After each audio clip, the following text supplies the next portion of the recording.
Hello students, previous video में मैं जो हूँ आपका ग्रामर मैंने पोर्शन स्टार्ट किया था, टेंस स्टार्ट किए थे, ठीक है ना। टेंस में मैंने सिंपल, हमने सबसे पहले प्रेजेंट इंडेफिनिट टेंस लिया था और प्रेजेंट इंडेफिनिट में मैंने आपके सिंपल सेंटेंस और नेगेटिव सेंटेंस आपको बनाने का फॉर्मेट बताया था कि हमें कैसे बनाना है, यानी कि सिंपल सेंटेंस को हम नेगेटिव कैसे चेंज करेंगे। ओपिनियन नोटबुक एंड पेन, क्योंकि ग्रामर पढ़ रहे हैं, लिखना भी है, ठीक है। अब आती है सिंपल सेंटेंस। मैंने आपको बता दिया था कि प्रेजेंट इंडेफिनिट में जब हम सिंपल सेंटेंस बनाते हैं बच्चों, तो हम वर्ब की फर्स्ट फॉर्म में एस या ईएस लगाते हैं सिंगुलर पर्सन के साथ, और प्लूरल पर्सन के साथ आई वी यू के साथ हम वर्ब की फर्स्ट फॉर्म का यूज करते हैं। सेंटेंस सिंपल होते हैं, उसमें नॉट वगैरह कुछ नहीं होता, लेकिन जब हम सिंपल सेंटेंस को नेगेटिव में हम जब चेंज करते हैं, तब हम किसी ना किसी हेल्पिंग वर्ब की सहायता लेते हैं। तो प्रेजेंट टेंस में सिंपल सेंटेंस को नेगेटिव में चेंज करने के लिए हम डू नॉट और डज नॉट की हेल्प लेते हैं। और जब भी हम हेल्पिंग वर्ब यूज करते हैं बच्चों, हमेशा याद रखना, हम वर्ब की फर्स्ट फॉर्म का यूज करते हैं। सिंगुलर के साथ डज नॉट प्लस वर्ब की फर्स्ट फॉर्म, और प्लूरल के साथ डू नॉट प्लस वर्ब की फर्स्ट फॉर्म का यूज किया जाता है सिंपल सेंटेंस को नेगेटिव में चेंज करने के लिए। अब मैं लेती हूँ थर्ड आपकी इंट्रोगेटिव टाइप्स, मतलब इंट्रोगेटिव सेंटेंस।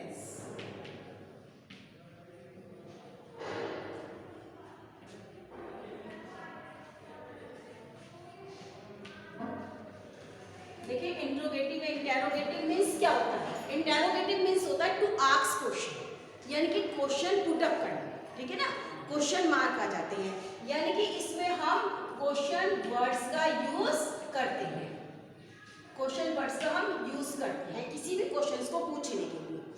अब आपने देखिए ग्रामर, आप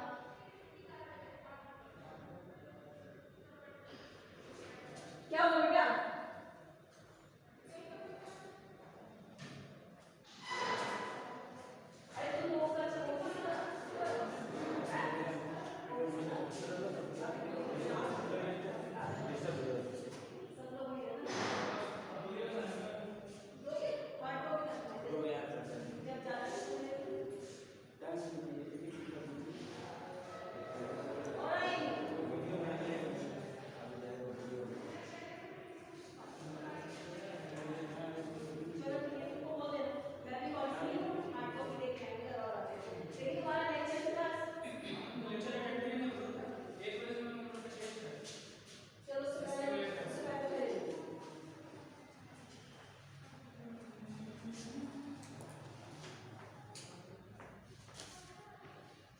तो देखिए interrogative sentence means to ask question, और इंट्रोगेटिव जो सेंटेंस बनते हैं बच्चों, वो दो तरीके से बनते हैं, ठीक है। एक तो बनते हैं कि जो कि हेल्पिंग वर्ब से स्टार्ट होते हैं, जो कि हेल्पिंग वर्ब से स्टार्ट विद हेल्पिंग वर्ब।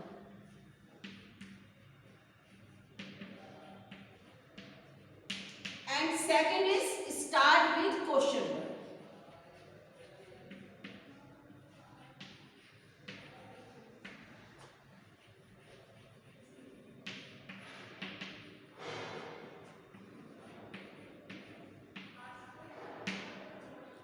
अब helping word as, is, are, am, etc. etc.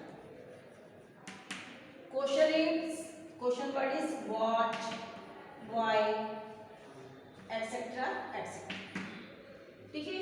तो आपको एक चीज ध्यान में रखनी है कि हमेशा जो इंट्रोगेटिव सेंटेंस होते हैं वो दो तरीके से स्टार्ट होते हैं। एक तो स्टार्ट विद हेल्पिंग वर्ब और स्टार्ट विद आपके क्वेश्चन, ठीक है ना। अब क्या करना है,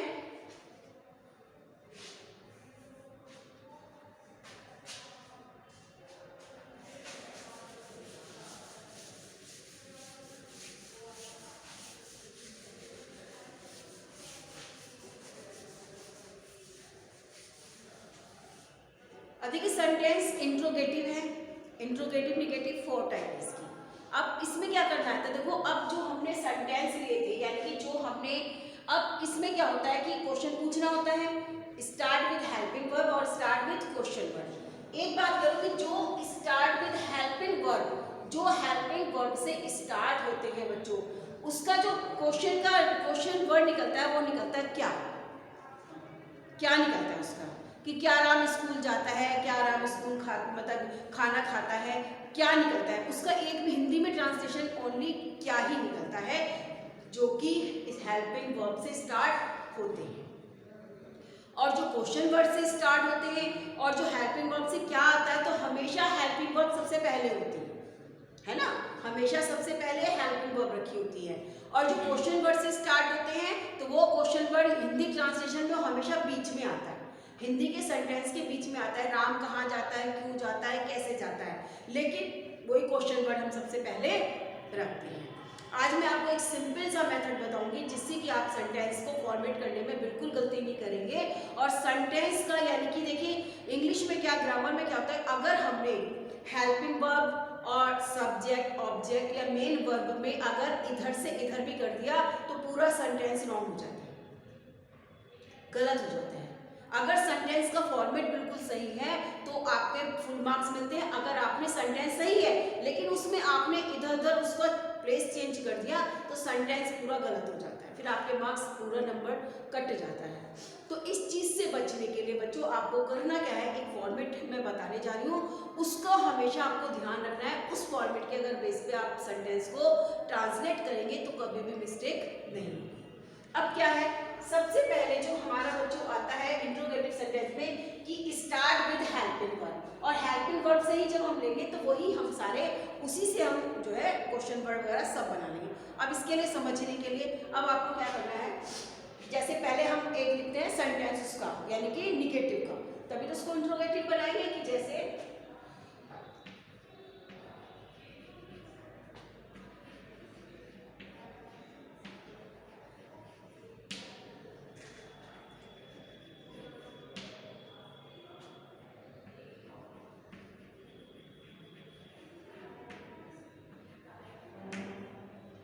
देखो, Ram does not eat mangoes, ठीक है, राम आम नहीं खाता। ये सिंपल आपका सेंटेंस जो बताया था हमने नेगेटिव फॉर्म में बन गया, क्योंकि राम सिंगुलर है और इसलिए हमने डज नॉट का प्रयोग किया है, क्योंकि तभी हम इंट्रोगेटिव फॉर्म में चेंज करेंगे जब तक हमारे पास हेल्पिंग फॉर्म नहीं होगा। अब बच्चों ध्यान देना यहाँ पर कि अब देखिए हमें इसको इंट्रोगेटिव फॉर्म में चेंज करना है, यानी कि ये तो बन गया कि राम आम नहीं खाता है, ठीक है।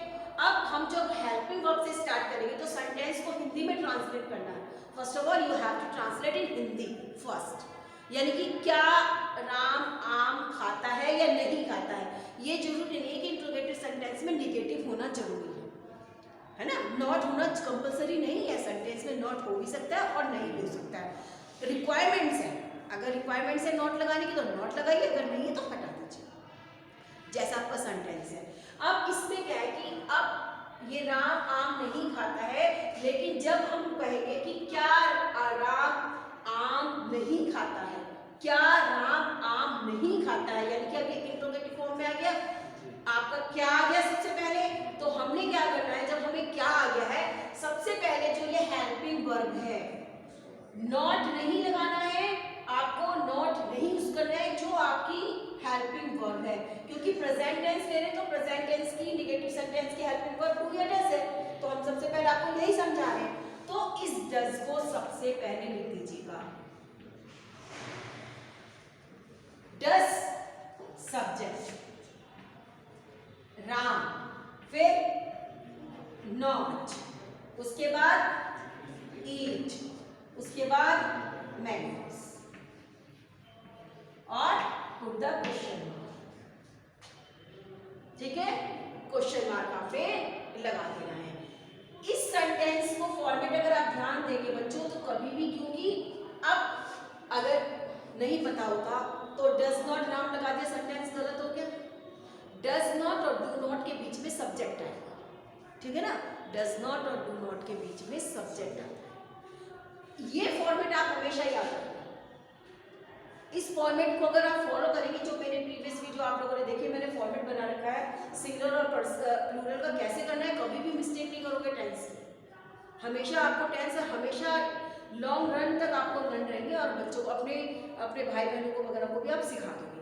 अब देखो does Ram not eat mangoes, बन गया। यानी कि हमने क्या करा है कि ये जो हेल्पिंग वर्ब है बस इसी को पीछे हमने सबसे पहले इसको उठाकर रख दी है, बस ये यहाँ से कट हो गई है, बाकी सेंटेंस एज इट इज आप कॉपी कर देंगे। Not if required use but otherwise no, आपको यूज नहीं करना अगर नॉट नहीं, ठीक है। अब आता है कि समझ में आ गया हेल्पिंग वर्ब से एक फॉर्मेट आप समझ जाएंगे प्रेजेंट का, प्रेजेंट इंडेफिनिट का, तो सारे फॉर्मेट आपको समझ में आ जाएंगे, क्योंकि मैंने आपको बताया कि हर उसमें क्या हेल्पिंग वर्ब और वर्ब की फॉर्म चेंज है, अदरवाइज सारा फॉर्मेट सेम ही है, ठीक है। अब आता है हमारा, ये तो हो गया हमारी फर्स्ट टाइप, यानी कि स्टार्ट विद हेल्पिंग वर्ब, ठीक है ना। हेल्पिंग वर्ब से जो स्टार्ट होते हैं हम उसको इंट्रोगेटिव फॉर्म में कैसे कन्वर्ट करेंगे, तो हम डू नॉट या डज नॉट, जैसे कि हमारा सिंगुलर या प्लूरल पर्सन है उसके अकॉर्डिंग हम जो है सबसे पहले डू नॉट या डज नॉट को राइट कर देंगे और पूरा सेंटेंस कॉपी कर देंगे। इसके लिए पैटर्न यही कि आप सेंटेंस को पहले सिंपल बनाइएगा, सिंपल से नेगेटिव बनाइएगा, नेगेटिव भी आता है नेगेटिव बना लीजिएगा और सेंटेंस को फिर उसके फॉर्मेट में यूज करिएगा, तो आपका सेंटेंस कभी भी गलत नहीं होगा, ठीक है। अब आता है क्वेश्चन वर्ड से स्टार्ट। अब क्वेश्चन वर्ड हिंदी ट्रांसलेशन में हमेशा बीच में आते हैं, लेकिन always put them in first में हम उनको सबसे पहले रखते हैं, बीच में जरूर आते हैं हिंदी ट्रांसलेशन के। अब इसमें देखिए बहुत सारे क्वेश्चन वर्ड्स आ सकते हैं हमारे कि राम आम क्यों नहीं खाता है, राम आम कब खाता है, राम आम कैसे खाता है, ठीक है ना। क्वेश्चन वर्ड कब सबसे आ जाते हैं। अब जो सेंटेंस है, अब हमें कि अब है हमने बोला था कि राम आम नहीं खाता है, क्या राम आम नहीं खाता है, हम ये बना दें कि राम आम क्यों नहीं खाता है, व्हाई, ठीक है, कि राम आम क्यों नहीं खाता है। अब क्यों की क्या क्वेश्चन वर्ड है, सेंटेंस के बीच में है, और क्यों में जब आता है तो क्यों की इंग्लिश में क्या होता है ट्रांसलेशन वाई होता है ना। बस अब आपने कुछ नहीं करना है, इस जी को कैपिटल से वो स्मॉल कर दीजिएगा और उससे पहले ये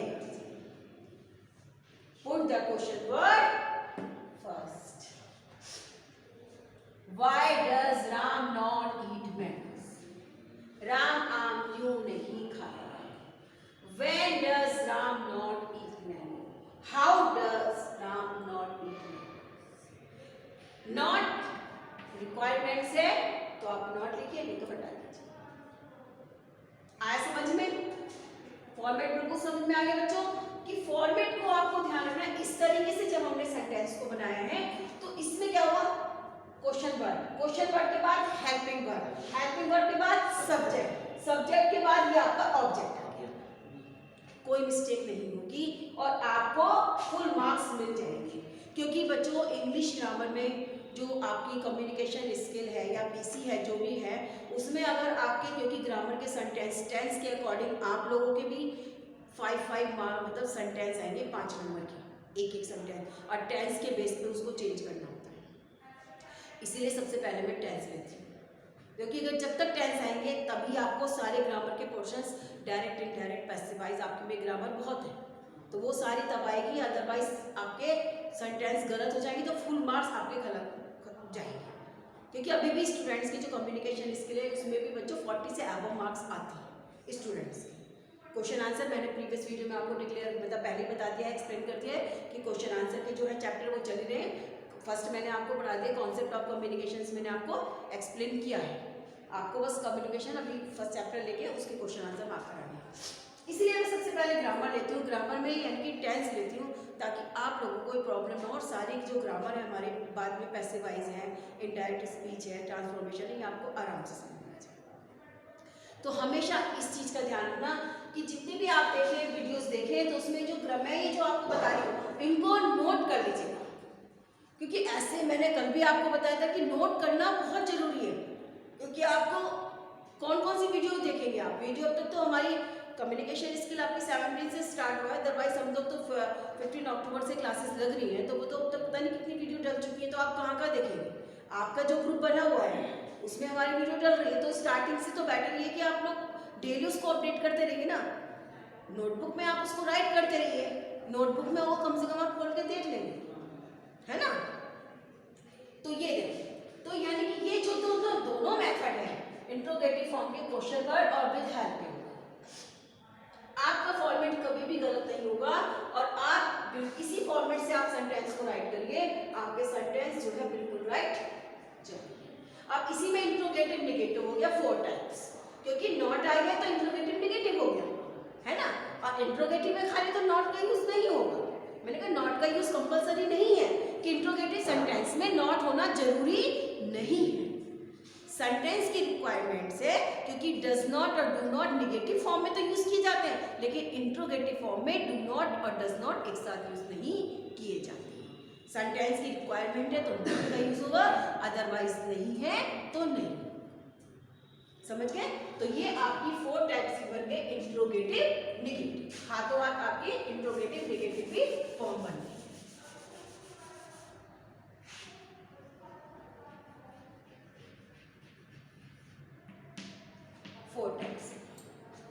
समझ में आ गया? ठीक है। आप अब देखिए, अब जो 2 हमने ऑफ डे ऑफलाइन बनाए कि ऑफ डे जिस दिन आपका क्लास में होगा डाउट्स वगैरह के लिए जैसे है, तो वो मैं भी आपको बता दूंगी पूछ के कि कैसे हमें करना है। तो आप कॉलेज में आएंगे और कॉलेज में फिर उसको अपने डाउट्स को क्लियर करेंगे। कोई क्वेरी होती है तो मेरे से मैसेज में केवल और कुछ नहीं आप पूछ लीजिएगा, ठीक है। ग्रुप में आप पूछ लीजिएगा। वैसे अभी तक तो इस तरह का कोई मैसेज है नहीं, सबकी समझ में आ रहा है। तो ये हुआ आपका प्रेजेंट इंडेफिनिट टेंस।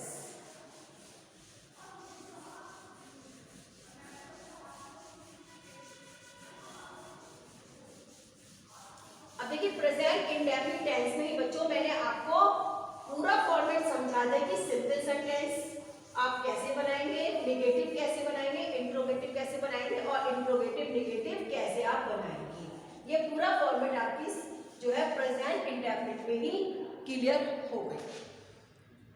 अब जितने भी इसी बेस पर सारे ही टेंस के फॉर्मेट बनेंगे, आपको बस हेल्पिंग वर्ब का ध्यान रखना है और मेन वर्ब का याद रखना है कि कौन सी मेन वर्ब यूज होगी। उसके लिए बच्चों देखो मैंने आपको पहले बोला है कि ग्रामर, कल भी मैंने प्रीवियस वीडियो में भी बोला है कि आपके पास देखिए न्यू स्टाइल है या न्यू लाइट है, जनरल इंग्लिश, क्योंकि आप लोग मोस्टली 10th पास है, आप लोगों के पास ग्रामर की बुक होगी, तो आप उस ग्रामर की बुक को कहीं फेंकेगा नहीं, उसको संभाल के रखिए। ग्रामर की बुक कभी भी नहीं हमें वो करनी है, क्योंकि मेरे पास भी देखिए मैंने आज तक संभाल के रखी हुई है ग्रामर की बुक, क्योंकि इसमें जो सेंटेंस है बच्चों न्यू स्टाइल है, ये न्यू स्टाइल आप ले लीजिएगा। और न्यू स्टाइल में देखिए टेंस वगैरह बहुत अच्छी तरीके से समझाए गए हैं। इसमें क्या करना है, आपको चीज तभी क्लियर होगी जब आप इसकी एक्सरसाइज करेंगे। इट मीन्स जब आप हिंदी टू इंग्लिश ट्रांसलेट करेंगे, है ना, क्योंकि आप जब तक सेंटेंस को खुद ट्रांसलेट करना नहीं सीखेंगे तब तक आपकी प्रैक्टिस में नहीं होगा। केवल आपने वीडियो देख लिया, नोट कर लिया, इससे काम नहीं चलेगा। आपको प्रैक्टिस करनी पड़ेगी, उस ग्रामर बुक में से एक्सरसाइज को सॉल्व करना पड़ेगा। जो भी आपके पास बुक अवेलेबल है आप वही बुक ले लीजिएगा, आपके छोटे भाई बहन हैं उनसे ले लीजिएगा और उसी से वो ट्रांसलेट कर लीजिएगा। आप ट्रांसलेट करेंगे तो देखेंगे आपको सेंटेंस बनाना फॉर्मेट बिल्कुल आसान हो जाएगा, क्योंकि मैंने आपको पहले भी बार बार बता रही हूँ स्टूडेंट्स कि जब तक आपको टेंस समझ में नहीं आएंगे आपको इंग्लिश समझ में नहीं आएगी। If you know tense very well you can write everything. आप कुछ भी लिख सकते हैं, आपको फिर रेक्टिफिकेशंस की जरूरत नहीं है, ना आप लेटर रखने पड़ेंगे, आपको ना ऐसे लर्न करने पड़ेंगे, आपको कुछ भी लर्न करने की जरूरत नहीं। आप अपने आप ही उस चीज को आप अपने आप उसको राइट कर सकते हैं, ठीक है। तो वो था हमारा present indefinite tense. Present indefinite को मैंने बताया कि हैबिचुअल टेंस भी बोलते हैं, वो मैंने एक्सप्लेन कर दिया कि why it is called habitual tense. कौन सी वर्ब हम यूज करते हैं वो भी मैंने बता दिया, simple, negative, interrogative and interrogative negative. Clear? Now continue. In second type is present continuous.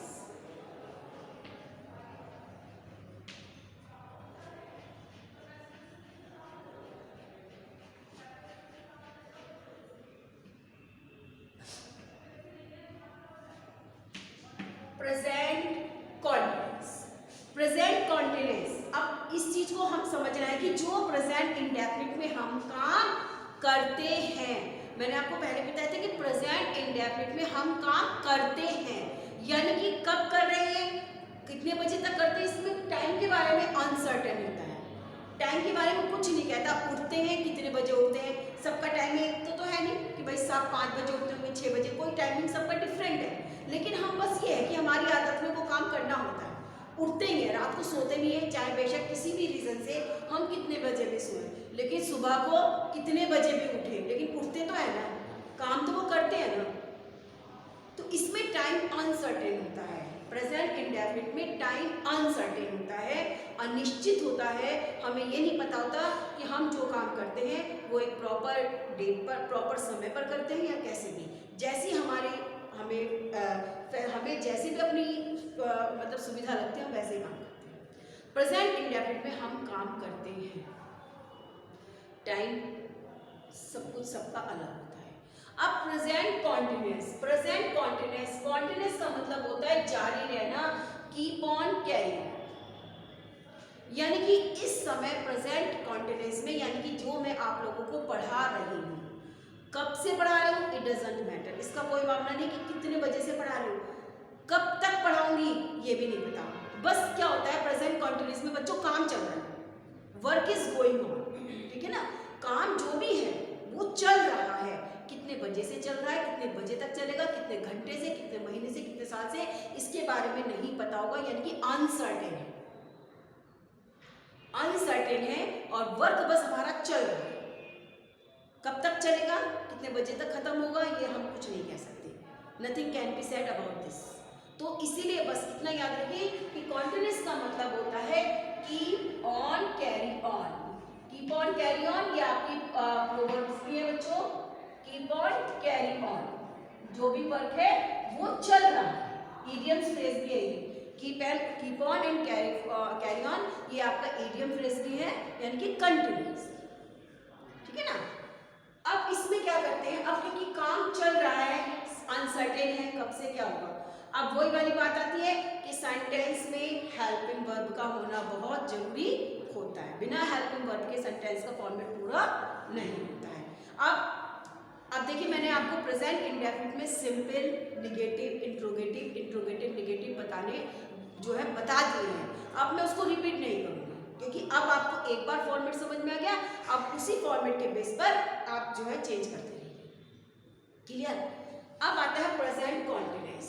Present continuous में क्या हमारी हेल्पिंग वर्ब क्या होती है, is, are, am plus verb की first form plus ing।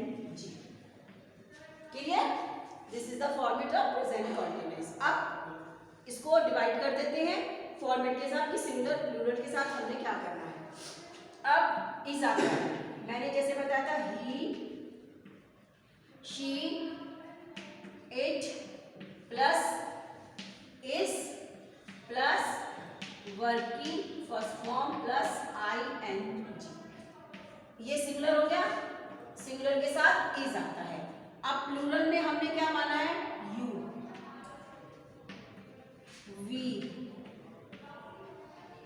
They plus are plus verb की first form plus ing and only I, am plus verb की first form plus ing। I के साथ present continuous form में हमेशा हम M का use करते हैं अपने, ठीक है ना। आई का यहाँ पर जो हम यूज करते हैं वो करते हैं अपने लिए, सिंगुलर पर्सन। आई को हमने कहा ना, आप शुरू से पढ़ते आए कि आई को सिंगुलर होते हुए भी प्लूरल माना गया है, इसको एज ए सिंगुलर भी यूज करते हैं और एज ए प्लूरल भी यूज कर सकते हैं, है ना। तो आई का मतलब अपने लिए, और जब अपने लिए यूज करते हैं तो वर्ड्स आता है एम। ये फॉर्मेट है, ये प्लूरल हो गया और आई का तो है कि इसके साथ हमेशा इन चीजों को हम यूज कर रहे हैं।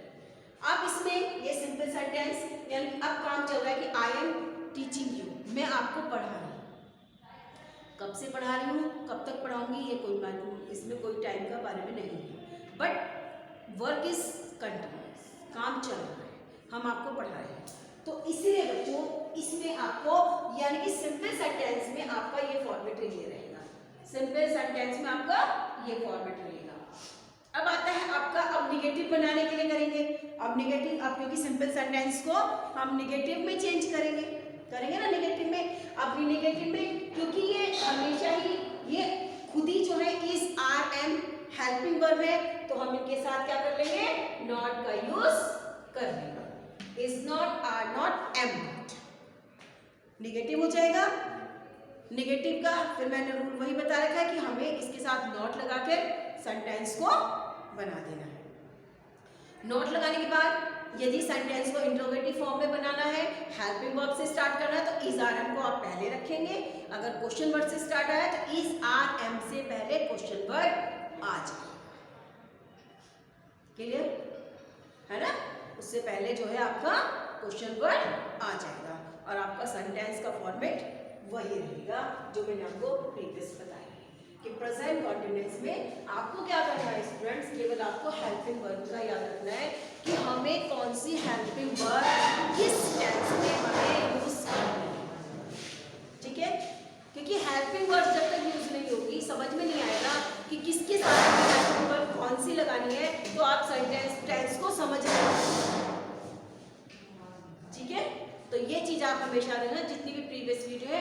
और मैंने आपको बताया कि सबसे पहले आप लोगों को इनको समझना है, इनको अच्छी तरह से लर्न करना है और इसको नोटबुक में आप अपनी राइट करेंगे।